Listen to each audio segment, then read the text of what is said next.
There's a $3 object sitting on the shelf of every hardware store in the country right now. It has been generating heat for human beings since before the first Roman road was ever laid. It demands no electricity, no propane, no charge battery, and no utility bill at the end of the month. And it can heat a small shelter through a complete freezing night by itself, not as a backup to a heater, not as a supplement, as the only heat source in the room. Field soldiers relied on this in the freezing Korean mountains in 1950. Highland shepherds in Scotland were using it 4,000 years before those soldiers were even born. It delivers more consistent warmth than most $600 electric heaters sitting in store showrooms today. Then came the heating industry. It organized. It lobbied. It grew into one of the most powerful commercial forces in modern history. And this $3 solution became exactly the kind of knowledge they needed erased, not because it underperformed on any test they conducted, because it overperformed on every single one. This is the story of the humble brick that outworked a $600 heater, and the billion-dollar industry that buried the truth to protect its bottom line. Welcome to True Wild Camping. This is where suppressed knowledge gets dragged back into daylight. Subscribe and hit the bell. You won't want to miss what's coming next. In 1792, a Scottish shepherd named Angus Drummond was recovered alive from a Highland blizzard after surviving 3 full days trapped inside it. Outside temperatures had plunged to minus 25 degrees Fahrenheit. His shelter was nothing more than a stone wall and several layers of heavy wool blankets. But when rescuers finally reached him, they discovered something else sharing that shelter with him. 8 flat stones pulled from a frozen nearby streambed, heated in his fire before the storm descended that evening, wrapped tightly in cloth, and positioned with care around where he slept. Those stones had maintained their warmth for nearly 14 unbroken hours. Drummond held no academic credentials. He carried no engineering qualifications. He was a working man who had internalized one foundational law of the physical world. Dense material absorbs heat gradually and surrenders it just as gradually. An open fire burns intensely, releases everything it has at once, and disappears into cold ash. A stone consumes nothing. It accepts heat into its core and releases it steadily across hours. This was not a discovery made in 1792. This principle was already old when the first Roman emperor took power. Roman engineers constructed hypocaust systems under floors and behind walls, vast heated brick networks that kept entire buildings warm for days after the last flame had died. Anatolian civilizations were using terracotta foot warmers 800 years before the Common Era began. For over a millennium, Japanese mountain communities used the utanpo, a ceramic vessel filled with hot water, to keep sleeping quarters warm through savage winters. In 1845, pioneer families pressing westward across the American plains heated soapstone bricks each morning over their breakfast fires. Children slept soundly through nights dropping to minus 30 degrees, not because these families had resources or gear, but because they carried knowledge that we have since been conditioned to discard. Dense material stores heat. It costs next to nothing to use. And it has always worked. By 1920, coal and wood stove companies had a firm grip on how Americans heated their homes. By 1950, electric space heaters were being marketed aggressively to consumers nationwide. By 2020, the global heating equipment industry had grown into a $140 billion annual market. Every year, without interruption, without apology, the entire structure was built on a single repeated claim that warmth is something that must be generated by a machine purchased as a product and paid for on a recurring monthly basis. A fired clay brick obliterates that claim using nothing more than basic physics. You cannot attach a monthly subscription to a piece of fired earth. You cannot retrofit a smart home system into a $2 brick. You cannot invoice someone annually for filter cleaning on something that requires no maintenance whatsoever. So instead, the industry bankrolled comfort studies and energy efficiency research that was carefully designed to never ask the question a Scottish shepherd had already answered centuries before. Here is where the physics becomes genuinely difficult to dismiss. Dense clay and ceramic materials carry a specific heat capacity of approximately 0.84 joules per gram per Kelvin. A standard clay brick at roughly 2 kilograms in weight, brought to 250 degrees Fahrenheit in a campfire, contains enough stored thermal energy to emit consistent, low-grade warmth for 6 to 10 complete hours inside an enclosed tent or small insulated shelter. Not a brief blast of heat followed by a rapid return to cold. A slow, continuous release of warmth across the entire night. In 2011, researchers at the University of Bath published a study examining passive thermal mass in low-energy shelters. The results were unambiguous. Fired clay brick retained heat at levels comparable to engineered specialty materials that cost 50 times as much per unit. A 2-kilogram brick and a leading ceramic electric heater, heated to identical temperatures, were then monitored after heat was removed. The brick released 91% of its stored energy across 8 hours. The electric heater exhausted all of its stored energy in under 90 minutes. Long after the electric heater had gone cold, the brick was still radiating warmth. Now let's examine what this actually cost people, because the figures will make you angry.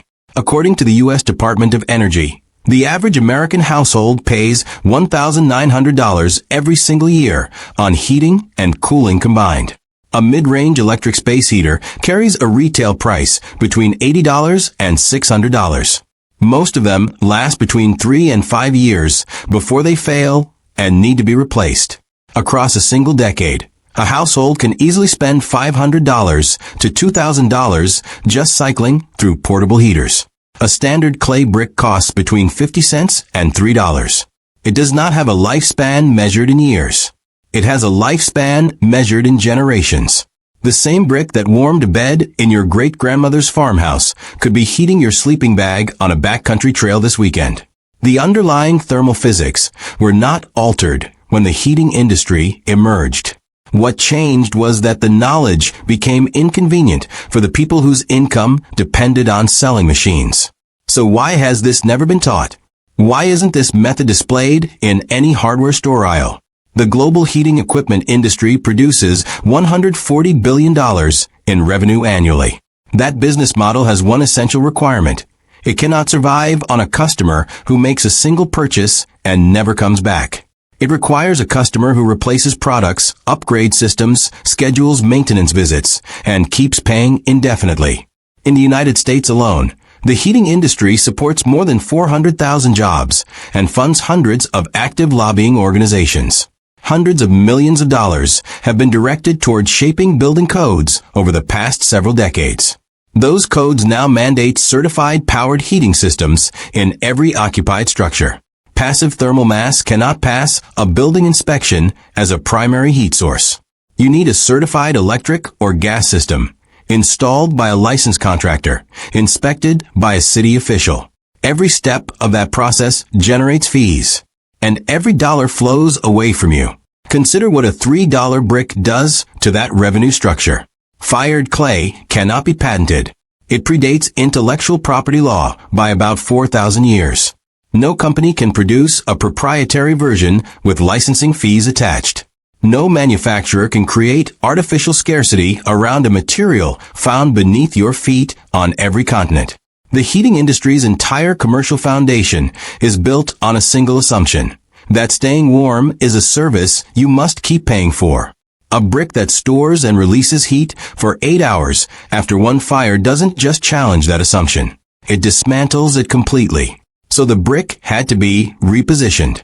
It had to be called outdated, dangerous, backward, a relic of the era before modern innovation rescued humanity from the cold. And for a century, before the internet cracked open the information monopoly that repositioning held. Here is exactly what the method requires and exactly how you execute it. Step 1. Source a standard clay or fire brick from any building supply or hardware store. Avoid decorative facing brick and avoid lightweight cinder block. You want solid, dense clay brick only. Pick it up before you buy it. The heavier the brick feels in your hand, the greater its heat storage capacity. Budget between 50 cents and $3 per brick. Step 2. Bring the brick to around 200 degrees Fahrenheit using whichever heat source you have available, a campfire, a rocket stove, a propane burner, or a kitchen oven. Allow a full 40 minutes for even heat penetration throughout the entire brick mass. The surface should feel intensely hot to the touch. It must not glow red under any circumstances. Red glow indicates temperatures above 800 degrees Fahrenheit, which creates a real risk of thermal fracturing. You want deep, even heat, not surface scorching. Step 3. Wrap the heated brick in a wool blanket section or a heavy canvas cloth before handling or placing it. A bare heated brick placed against skin or flammable material is a burn hazard. The wrap also serves a functional purpose. It moderates the release rate and extends the duration of usable warmth. Step 4. Position the wrapped brick at the bottom of your sleeping bag, flat on your tent floor toward the center, or braced against an interior shelter wall. A single standard brick elevates the internal tent temperature by 8 to 12 degrees Fahrenheit and sustains that elevation for 6 to 8 continuous hours.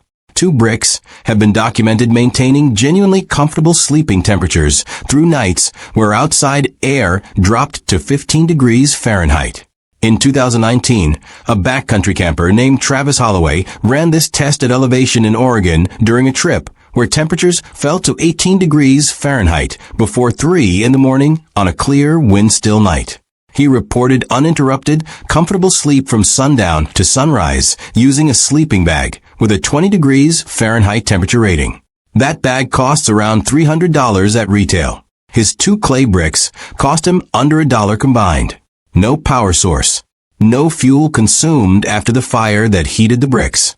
One honest limitation deserves to be stated plainly. This method reaches its peak effectiveness inside enclosed, low-volume spaces, compact backpacking tents, emergency debris shelters, small vehicle interiors, insulated huts. The thermal mass physics function identically in larger rooms. The brick releases the same energy at the same rate, but in large open spaces with poor insulation and high ceiling volume. Heat diffuses before it accumulates. For wilderness camping, survival preparedness, and off-grid living, this method stands among the most cost-effective and field-proven thermal solutions ever recorded in any research literature. That is not a claim from folklore. That is the documented conclusion from the University of Bath study. This knowledge was never destroyed. It was sidelined. It persisted in the construction of old stone farmhouses. It lived in the field journals of soldiers who endured mountain winters without powered equipment. It stayed alive in the practices of shepherds, homesteaders, and backcountry travelers who never waited for a product to tell them how to stay warm. It endured because the laws of thermodynamics do not respond to advertising budgets. Heat transfers into dense mass slowly. Heat leaves dense mass slowly. That was true before the first heating company incorporated. It will remain true long after the last one closes. Every time you heat a brick, the industry loses a sale it was counting on. Every camper who sleeps through a freezing night without drawing a single watt of power is a living refutation of a century of deliberate misdirection. They invested billions in making sure this information stayed invisible to you. $3 and one night in the cold proves the investment failed.